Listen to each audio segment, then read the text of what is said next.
السلام علیکم ورحمۃ اللہ۔ سورہ بقرہ مدنی صورت، تیسرے سپارے کا تیسرا رکوع، آیت نمبر 258۔ اعوذ باللہ من الشیطان الرجیم، بسم اللہ الرحمن الرحیم۔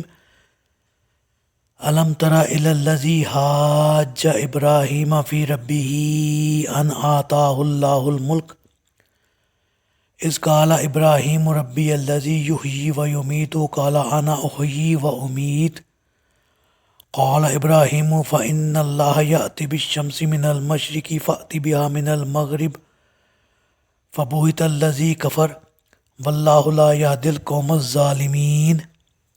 کیا آپ نے اس شخص پر غور نہیں کیا جس نے ابراہیم سے اپنے رب کے بارے میں جھگڑا کیا، اس لیے کہ اللہ نے اسے حکومت دے رکھی تھی؟ جب ابراہیم نے کہا کہ میرا رب وہ ہے جو زندہ کرتا ہے اور مارتا ہے، تو وہ کہنے لگا کہ میں بھی زندہ کر سکتا ہوں اور مار بھی سکتا ہوں۔ پھر ابراہیم نے کہا کہ اللہ تعالیٰ تو سورج کو مشرق سے نکالتا ہے، تم ذرا مغرب سے نکال کے دکھاؤ۔ اب وہ کافر مبہوت رہ گیا اور اللہ ظالموں کو راہ نہیں سجاتا۔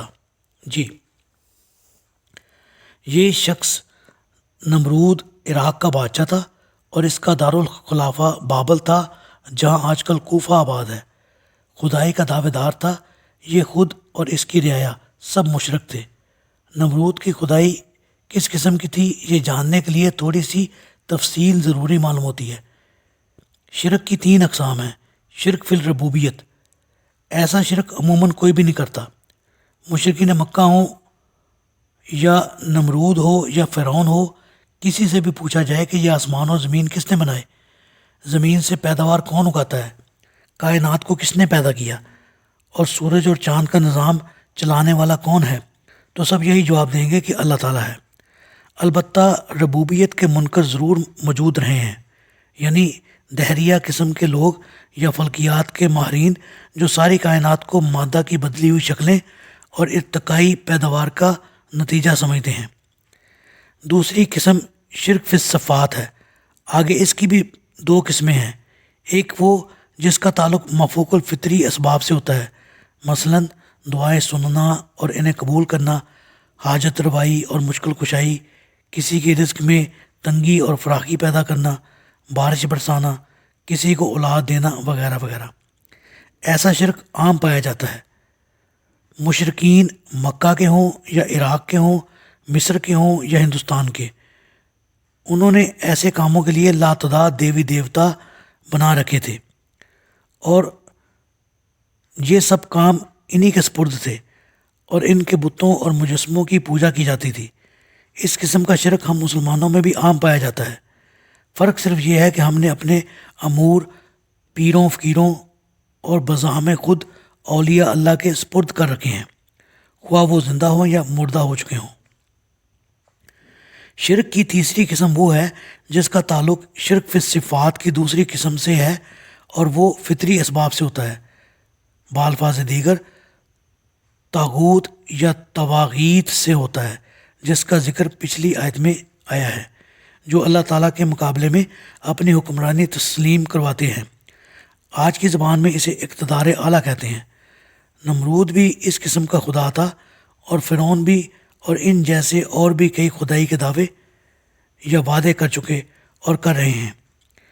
پھر اقتدار اعلیٰ کی بھی 2 قسمیں ہیں، قانونی اقتدار اعلیٰ اور سیاسی اقتدار اعلیٰ۔ دونوں قسم کا یہ اقتدار اعلیٰ ایسے حکمرانوں کے پاس ہوتا ہے، ایسے لوگوں کا ہر لفظ قانون ہوتا ہے، اور ان کے حکم کے آگے کسی کو دم ماننے کی بھی مجال نہیں ہوتی۔ اور ایسے ممالک جہاں آج کل جمہوریت رائج ہے، وہاں بھی اکثر شرک کی یہ اقسام پائی جاتی ہیں، کیونکہ ان ملکوں میں سیاسی اقتدار اعلیٰ تو عوام کے پاس ہوتا ہے، یعنی طاقت کا سرچشمہ عوام ہوتے ہیں، وہی جسے چاہیں اپنی رائے سے نمائندہ یا حکمران بنا دیں، اور قانونی اقتدار اعلیٰ اسمبلی یا پارلیمنٹ کے پاس ہوتا ہے۔ جبکہ اسلامی نقطۂ نظر سے قانونی اور سیاسی مقتدر اعلیٰ کا کوئی فرد یا ادارہ ہو ہی نہیں سکتا۔ ایسا مقتدر اعلیٰ صرف اللہ تعالیٰ کی ذات ہے۔ جمہوری ممالک میں کوئی بڑی سے بڑی عدالت بھی پارلیمنٹ کے بنائے ہوئے قانون کے سامنے دم نہیں مار سکتی۔ اس لحاظ سے نمرود کی خدائی اور جمہوریت کی خدائی میں کوئی فرق نہیں ہے۔ نمرود ہی کے دربار میں ابراہیم علیہ السلام کا باپ شاہی مہنت تھا جو بت گر بھی تھا اور بت فروش بھی، اور نمرود کے مقربین میں سے تھا۔ اسی بنا پر باپ نے ابراہیم علیہ السلام کو گھر سے نکالا تھا، اور جب ابراہیم علیہ السلام نے ان لوگوں کے بت توڑے تھے تو اسی باپ نے اپنے بیٹے کا مقدمہ نمرود کے دربار میں پیش کیا تھا۔ دربار میں پیشی ہوئی تو زیر بحث مسئلہ خدائی ہی کا تھا۔ دوران بحث ابراہیم علیہ السلام نے کہا کہ میرا رب وہ ہے جو زندہ کرتا اور مارتا ہے۔ تو نمرود کہنے لگا کہ یہ دونوں کام تو میں بھی کر سکتا ہوں۔